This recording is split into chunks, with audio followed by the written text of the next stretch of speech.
হচ্ছেন পরশুরামের বাবা। ঋষি যমদগ্নির 5 পুত্র সন্তানের মধ্যে প্রথম সন্তানের নাম রোশনন্ত, দ্বিতীয় পুত্রের নাম সুসেন, তৃতীয় পুত্রের নাম বসু, চতুর্থ পুত্রের নাম বিশ্বাসুর এবং ভগবান বিষ্ণুর রূপ পরশুরাম ছিলেন সবার ছোট অর্থাৎ পঞ্চম পুত্র।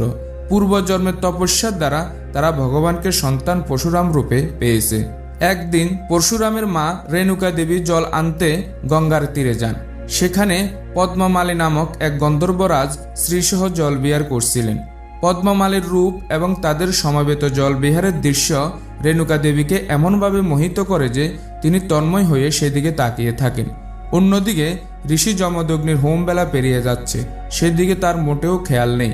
সম্বিত পীরে রেণুকা দেবী কলস ভরে ঋষি যমদগ্নির সামনে হাত জোড় করে দাঁড়ান। তপবলে ঋষি যমদগ্নি সবকিছু জানতে পেরে রেগে গিয়ে ছেলেদের মাতৃহত্যার আদেশ দেন।